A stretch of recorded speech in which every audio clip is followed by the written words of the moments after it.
জামাত ইসলাম এরা এরা হলো বেঈমান, এরা হলো মুনাফিক, এরা মুনাফিক। এদের কাছে দেশ বড় নয়, মানুষ বড় নয়, মানুষের জীবন বড় নয়, ঠিক কিনা? আপনারা দেখেছেন না পার্বত্য চট্টগ্রামে ও বৌদ্ধ মন্দিরগুলোর কি অবস্থা করেছে? ভেঙে ভেঙে সব নষ্ট করে তছনছ করে দিয়েছে।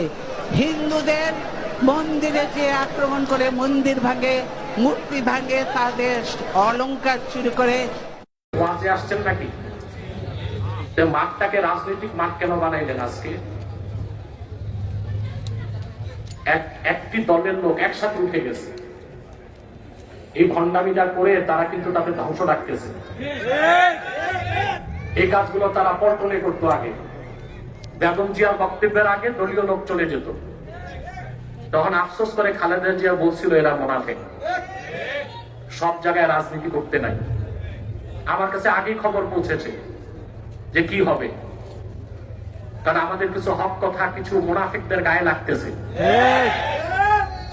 এই জন্য তারা একটা সিন ক্রিয়েট করবে, করার চেষ্টা করবে। আমি আগেই বুঝেছিলাম এতে আমাদের কিছু আসে যায় না। আপনারা যারা আল্লাহর কোরআনকে ভালোবেসে এসেছেন, এক সেকেন্ডে বসে যান, ভিতরে ঢুকেন। সুন্দর। আর মাহফিলের কিছু নিয়ম কানুন আছে, আপনারা এগুলো রক্ষা করেন না। বক্তা থাকবে মাগরিব টু এশা, এশার পর প্রধান অতিথি, এটাই নিয়ম না? এই নিয়মটা ঠিক রাখেন নাই। তাহলে আপনাদের মধ্যে সিন্ডিকেট আছে, সিন্ডিকেট আপনাদেরকে ধোঁকা দিয়ে দিছে। অতএব ধৈর্যের সাথে কিছু কথা শুনুন, আদব রক্ষা করে বসে যান। থাকা জায়গাগুলো আস্তে আস্তে পূরণ করুন। যারা চলে যাওয়ার, ওরা চলে যাবার জন্যই বসেছিল, চলে গেছে, ভালো হয়েছে, আমাদের সমস্যা নাই। আল্লাহর কোরআন শুনতে যারা পিওর শ্রোতা তারা বসে আছে। সব জায়গায় চালাকি করে তো আর গোপন রাখা যায় না, কিছু জায়গায় তো ভণ্ডামি ফাঁসও হয়।